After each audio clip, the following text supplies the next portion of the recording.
Hello and welcome to the Tesmi YouTube channel. I'm David and this will be the first in our series of videos where we explore different aspects of Japanese tea, tea culture and teaware. Today I'd like to start off with a simple Sencha brewing video, how to brew Sencha in a kyusu. To do this you'll need a kyusu, obviously, which is the Japanese word for a teapot. Usually it's these side handle teapots where the handle comes out of the side at roughly 90 degrees to the spout, which is really convenient and ergonomic for pouring tea.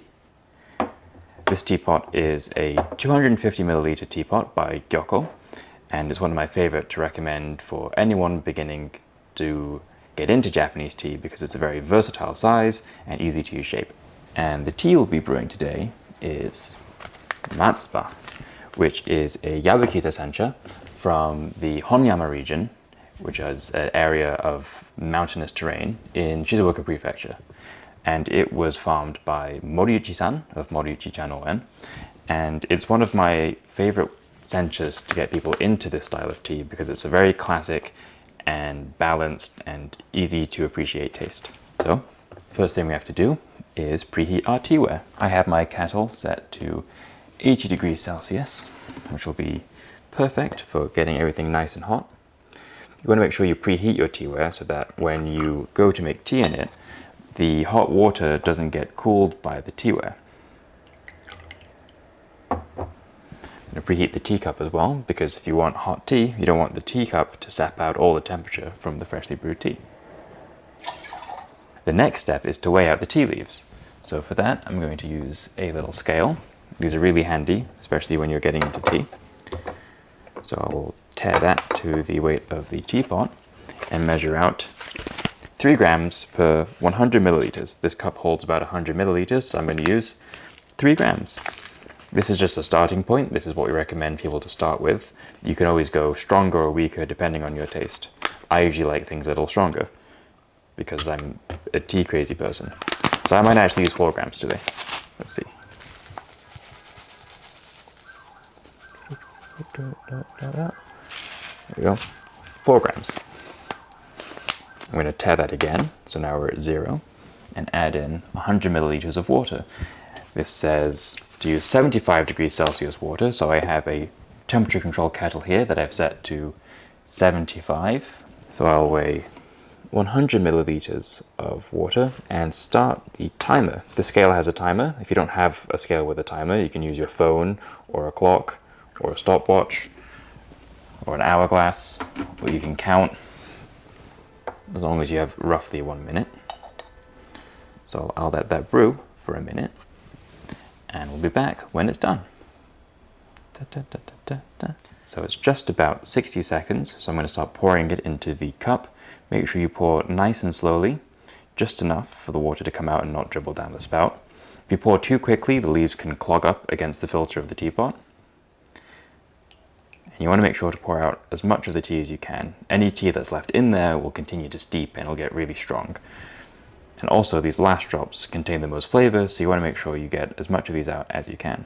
Sometimes you'll see people shaking the teapot to get these drops out, but usually I recommend not doing that because it will agitate the leaves and it will also cause the leaves to fall from the bottom of the teapot here where they are against the filter, which can clog the filter and make things harder to brew. So there we go. There's our first infusion. I usually like to take the lid off the teapot when it's not brewing so that the steam doesn't over steep what leaves are in there. It doesn't make that much of a difference, it's just a personal preference. And you also get the benefit of being able to smell the freshly brewed leaves, which are very nice and vibrant and green and fresh. Here's the first infusion, let's give it a taste.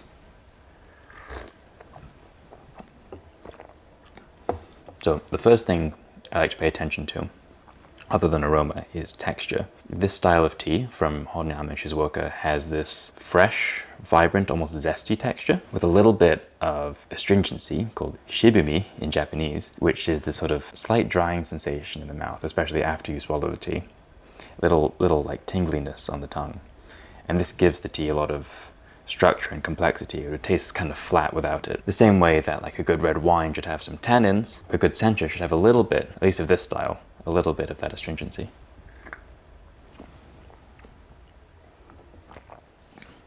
After you've had some time to sit with the texture of the tea, you can focus on the flavor. This style of tea, this one particular, Matsuba, is very bright. It's not particularly super umami, not like some senchas from Kyoto or Uji, which are much stronger in their savory, umami, seaweedy, those sort of tasting notes. This is a little brighter, fresher.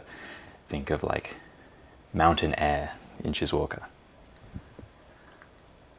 This style is really elegant. It's not as powerful as like a Fukumushi Sencha or as buttery as an Uji Sencha. For the second infusion, we're going to use the same temperature of the water and the same amount of water, 100 milliliters, but instead of waiting for 60 seconds, we can pour the tea out straight away. So we get to 100 milliliters. And again, pour nice and slowly. And you can see that the tea is still plenty strong without waiting for a full minute. And again, we'll try and get as many of these last drops out as we can. So the second infusion of Sencha is usually a little cloudier than the first one. This is because as the leaves open up, a lot of the smaller particulate will be released into the tea. And this gives it a little more of a stronger mouthfeel, a little more of that like thicker texture. So let's give it a try. It's definitely a little more bold than the first infusion. It's not quite as light and airy as elegant, but it's sort of more balanced in a way. Instead of those really bright notes, you're getting a little more of that powerful green taste, for lack of a better word. This area in Shizuoka, where the tea is from, Honyama, has long been famous for tea since the Tokugawa shogunate back in the Edo period had picked it out as being one of the best places to grow tea. It's not quite as famous as Uji in Kyoto, which is really famous for matcha, but Shizuoka is the largest tea growing province in Japan, and Honyama produces some of the finest teas from that region. There are a lot of different regions within Shizuoka that grow tea. Some are flat plains, like Makinohara, which produce a lot of commercial teas, because these flat plains, you can use tractors, you can use more fertilizer, more chemicals, whereas Honyama, which means real mountain or true mountain, is a mountainous region, which is much harder to use mechanical tractors and large-scale agriculture. So the tea there is a little more handcrafted. And because of the natural shading that mountains provide, because they block the sun on account of being mountains, and the higher altitude that they grow at, they are a little more sweet, a little less bitter, a little less astringent, and overall much tastier. For most good senchas, you can get 3 good infusions out of them. So for the third infusion, let me get my scale back out again. And we're going to keep the same temperature for the water. But for this time, we're going to brew for about 45 seconds. So I'll start my timer. All right, it's been about 45 seconds, so I'll put the lid back on and pour. Completely personal preference if you put the lid on or leave it off when brewing. All this does is let some of the heat escape if you take it off, but I like doing it sometimes so you can see the leaves as they brew. And here's the third infusion.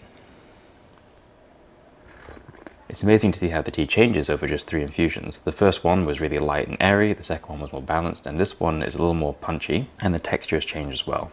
It's not quite as thick as it was in the first 2 infusions, and it's a little more fluid, and there's a bit more astringency, but it's a different type than there was in the first infusion. This is a little more of a drying and less of a tingly astringency. And that was it. And that's how you brew Sencha in a kyusu. I hope you enjoyed the video, and if you have anything to say, let us know in the comments. I'll put the links to the different teawares and the teas, as well as the full write-up about the different brewing parameters over the course of the 3 infusions.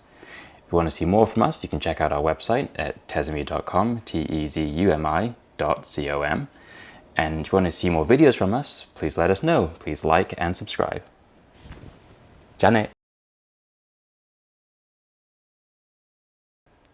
Alright, that's it. I'm done.